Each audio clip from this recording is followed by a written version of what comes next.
Hi, I'm Alyssa Goodman, and you are watching The Alyssa Goodman Show.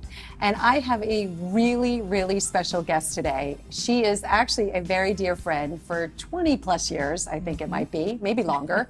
She's been very intimate in my life, and I've watched her over the years reinvent herself, and many, many times over. And really, I love the whole idea as women get older that we do feel a little stuck, that we have to just be moms, not that moms aren't great, or just be doing, be a wife, but there's so many more things for us women to be doing. And Linda is here to talk to us about all these fabulous things that we should be doing, because if we don't have a purpose and a passion in our life, then I don't think we're ever truly fulfilled, potentially. So, Linda, welcome. Thank you. Thank you for having me. I can't believe that we are sitting across from each other doing this, because, you've been on the news and on E for years and years and years. Years and years as ago, a broadcaster. in another life. Right, but still so professional. And I would watch you in awe, and I would be shaking in my boots, the thought of being in front of the camera. That's so funny. Now look, you're doing it. Bravo to you. Thank you. I'm so proud of you and your career. Thank you. We were talking about, me being on the show and how that should all, work out, because, we share so much about health and wellness. And, Yes. as you know, I'm launching a podcast called SheShez on September the 12th. I don't know if that's going to be after this broadcast or before.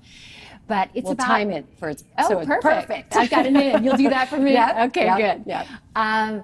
No, but I mean, we were talking about how, unfulfilled dreams and anxiety and uncertainty about the future and all those things are so tied into health and wellness, because what you did in your 20s and 30s is often not what you want to do in your 40s and 50s and possibly 60s and 70s and 80s. Exactly. Medical science says we're going to be living into our 90s. We need to be reinventing ourselves multiple times, and we need to be showing the next generation, your two daughters, I only have boys, but I've got plenty of nieces, Right. how to do it. And so that's why I wanted to do SheShez, because I wanted to tell these inspiration stories about what women are doing, new paths, new possibilities, new passions, getting them in their head, getting unstuck, and seeking those possibilities and going down those new avenues. And that's what we're doing with SheShez. We're telling those stories. I love this. I mean, because we need more people like you. I mean, I feel like women who come into my practice and they don't feel good, and they're anxiety and depressed because they aren't really following what they, in their heart, says that they want to do. So how hard was it for you to be going back into the SheShez world and the podcast? So we're doing it as a traditional podcast, and that was like, I'll be really honest with you, really exciting, because I've been a magazine editor. I'm the editor of Ventura Boulevard magazine, which is sort of the high-end lifestyle magazine if you live in the San Fernando Valley. And that's been like, working on my computer and, as an editor, you're behind the scenes, which, by the way, was a cool journey for me. I was on TV for 17 years. I was then, as you know, a stay-home mom. I felt that calling. My kids were getting to be a little older. My husband had a big job. He was never home. And I really felt the need to be at home for a few years. I quit my job at E at that point. I was in hard news and then E, and had 5 wonderful years with them. And then as they started to get older, they were leaving the house at 7:30 in the morning and coming home after sports at 7:30. Yeah. And there's a lot of time in there. I started from 5 o'clock on, like, do-do-do-do-do-do-do-do. And, my husband's not going to come till 8. Right. Honestly, I was like, should I have a glass of wine? What should I do here? Or a whole bottle. Yeah, I never quite got to be that point, as you know. I'm not a good drinker. Right. But I was like, how can I reinvent? I need to do something. I need to get something back for myself. I have all this energy. I have all this passion. At the end of the day, even though I was a newscaster and I interviewed celebrities on E, I'm a writer. I'm a journalist, and I know how to produce that kind of content. So I took the job as editor of the magazine, and then this thing kind of stuck in my head, where there was this space where we're just not addressing all these women. And look, there are some in their late 30s, but I think the majority of them are post 40. Yeah. Maybe some of them had kids in their early 20s, and by the time they're teenagers, they're in their mid 30s, 38. Exactly. You're like, whoa, what am I going to do for the next 60 years? Right. But there's no one really, to me, was reaching me and my girlfriends who were struggling and wondering, what am I going to do? Like, who does this? Like, where am I going to get the idea? Hey, let's focus on me. Where's my passion? Where's my purpose? When a guy's 40 years old, I'll never forget, my husband was king of the world. He was a big executive. People were knocking down his door. To get to when him. I was 40, I think I was 43 when I sort of had taken 5 years off, and then I'm like, I think I want to get back in there and do something. I'm calling all these people, like, how can I produce? Can I write for this show? Oh, no, we've got a 21-year-old. She's making a third of anything. You're on-air talent. You can't produce. You're too old. That was how I felt. Whoa. And I think that is wrong. I know. We need to stop that. Don't want to cuss on your show.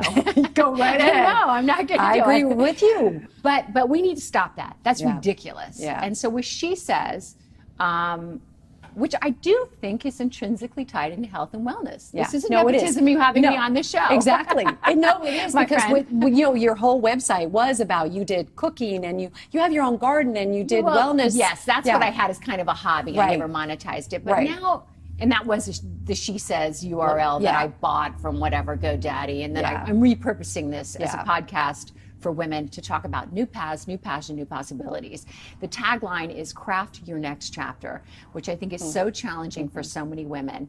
What do you find the most challenging when these women that have been on the show? I know it's not launched yet, but you're interviewing. Oh yeah, we've What's done the most 15 a challenging thing that comes up? Is there one in particular challenge?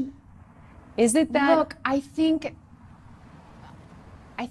starting anything new is hard, scary. as you know, and scary, no matter what the age. Yeah. I think as you get sort of past what society says is our prime, it looms super large. And I think we need to be putting it in reach. And honestly, Alyssa, as women, I feel we need to be talking about it. How many times you got to lunch with your girlfriends, you're sitting around the table, there are 12 of you, or 10 or 6, and you're talking about all the fun stuff we love, and I'm not belittling that. Shoes and going to Barney's and vacationing and what our kids are doing. We're always talking about our kids and their accomplishments. How many times you look at that table and you see women and they are not owning something for themselves. They are not crafting out their chapter. They don't have a path and a passion or a purpose outside their family. And look, I love my family. Of the time. I am all about my family. I know. But as your kids move on, you need, and your husband's still working in the rat race because he's in his 40s or 50s. He's still, king of the world. Right. Not coming home till 8 o'clock at night. You need to figure out what your journey is. It doesn't have, SheShez isn't about getting a new job. Yeah. Because a lot of women don't want a job, but they need a path or a purpose or a passion. It doesn't have to be a monetary job. No. It just has to be something that you love and is in your bones. And that's what SheShez is. It's a community of women for women. I mean, there's a website. You could download the podcast and Apple Podcasts and all that. Right. Honestly, in my perfect dream world, you know what I would love to have it be? I shouldn't say this because maybe someone's going to steal my idea. I don't think they so. won't. They won't. Because there's only one of you, and that's the only person that could do this. I'm glad you think that.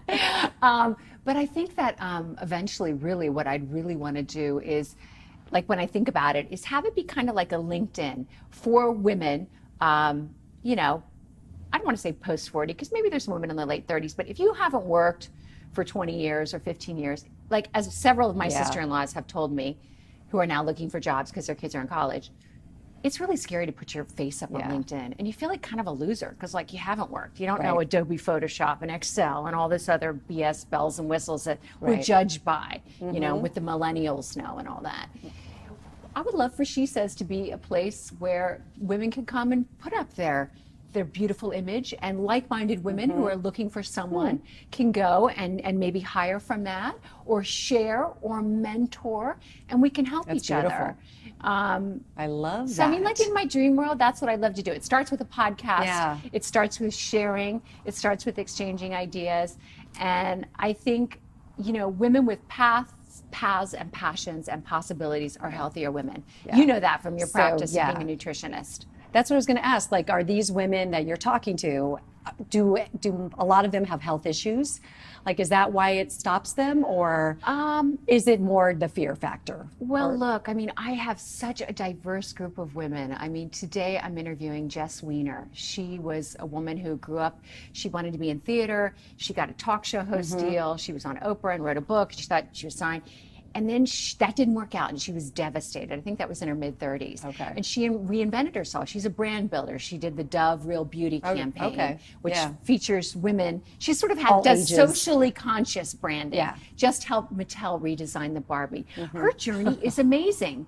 Yeah. Up and down. Yeah. But her ability to reinvent herself, stay true to herself, and find her ultimate path in the face of rejection, in the face of, disappointment. Yeah. I just interviewed 78-year-old Sheila Nevins, the president of, and I think Jess is in her early 40s. I mean, I go all over the map. Right. Sheila Nevins, the president of HBO documentaries. You saw Bright Lights, the Debbie Fisher, Cooper Anderson with the Gloria Vanderbilt one. And she's won like more Emmys than any other person alive. And she's won, I think, 20-something Oscars. Her reinvention story. And she not only reinvented herself, but she rose to the top, and she stayed there since she was 78. Wow. Still the president of HBO documentaries.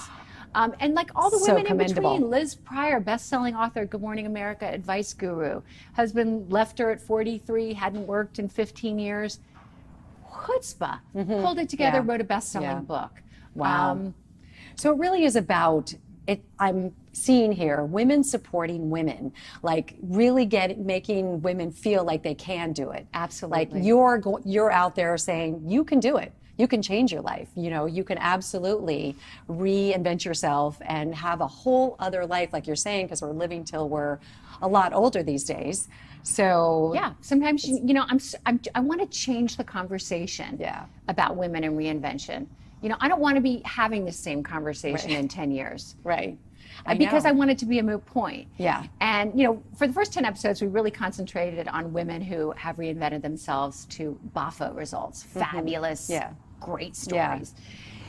Now I'm starting to bring in some women who are more strategists and tips. A lot of times, Alyssa, as you know from treating people from a nutrition standpoint, it's about revamping your mind. Right. Okay? Yeah. It's that mental stuff, that looping, that cyclical thinking that shows up on your skin, in your pores, in your digestion. It's all related. You know that. Yeah, exactly. So we talk toxic about mind, toxic body. That's exactly it. And we're talking about how revamping one's mind, stopping repetitive behavior patterns, really pushing yourself to take charge of your life. Right. We're sort of doing that. I'm talking to a spiritual person, human behavioral specialist, all kinds of people like that. Right. Because I think really women need practical tips and tools. Right. So SheShez isn't about women coming on and, the 10 inspirational guests sort Just of bragging telling their and story. PR. It's intimate talk. It's real. I get real down and dirty. And I show how those women, even in their state of heightened success, also felt fear, also felt stuck, also felt desperate. Those women, we all are the same. There's no difference. Right, that's true. You're very successful now. I remember when you were down in the dumps. Oh, baby. No, seriously. We all not had knowing the what I was going to do with my life. No. I had no idea. And you didn't know 7 the years ago. internet. You knew nothing about social media. You hadn't worked in a number of years since you were an ad sales executive. Yeah. Look 20 what you years. did. Right, I know. With taking control of your life, focusing on your passion, doing what you love. I mean, you were on my podcast already. I was going to say, you need to be on my podcast. Lucky. You were on my podcast. I know. And it's just, So it's exactly the type of woman Yeah. that you are that I'm talking about. And your honest dialogue on the podcast, I know will inspire women. Well, I think that's why the minute we met each other at a luncheon where we sat next to each other, we couldn't stop talking. I remember, I think the guest or the hostess who had the lunch was very upset because we were very much in each other's space, talking. Because we have that same passion. We know that we have the ability to do so much in our life and to give back to others, and that's, I feel like we've always wanted to do that. We've always strived to do that, right? Another common denominator, I think, and I think this also loops back into SheShez, is the ability to show your vulnerability. Yeah. You always have done that. You told me your faults, bad stuff about you, bad stuff you're thinking. Oh my God. And me too. Yeah. Me too. Because Yeah. we realize that we're human. And we realize that we're more alike than we are different. Yeah, exactly. And I love that part about being vulnerable. yeah, right? we like to be like super honest with each other. And that's something that I try to do with SheShez, you know, I try to have a real honest dialogue without the posturing and the sort of fake tone that, you know, we see at some of these women's events we go to. Yeah. You know, it's all about the posturing in the book and the and the thing, and that's all so cool. And I love it when women do that, but we don't talk about our vulnerabilities. We don't talk about commonality of fear of failure, self-doubt, frustration at there being a lack of possibilities. I remember a friend of mine had a huge job, I think it was at Warner Brothers, and her daughters were kind of needing her. They were in the teen years, you know, that's when kids start to get all crazy and drugs and boys and all that. And she quit her job. And it was a couple months later, she said, I need to have lunch with you. And we went out and she's like, I'm depressed. And I said, why? And she said, because it suddenly hit me. I'm going to stay home with my daughters for a couple of years and be there for them. They're going to go to college and there won't be possibilities. I'm going to be too old by then, right? Yeah. She's like, will there be possibilities? So yeah, well, that's a beautiful thing. There needs to be possibilities. There needs to be women. hope, like to have these people, have these women or anybody know that there's hope, right? Exactly. Well, what a pleasure to have you. Such a pleasure. So to honored. Be here. Thank you. So I ask all my guests at the end, if you had to sum up your mission in one word, I know I didn't give you this question beforehand. Do you know what it'd be? Wow. Well, my mission now, I think, you mean professionally with SheShez? Or just, yes, your mission in life, You know what? My mission in life goes beyond SheShez. I mean, I know. My mission is just to, you know, to enjoy my journey, not focus on the destination, really try to enjoy the moment and to be surrounded by the people that I love and to be the best wife, mother, friend I possibly could be. I know that sounds really syrupy and hallmarky. I wish I had something more No, it sounds beautiful. bold, but I mean, that for me is it, you know. Right. Yeah. You know, then You're already doing it. I'm trying. So I just wanted to say I love you. Thank you. Thank you for being here with me. So fun to be here. I enjoyed every minute of it.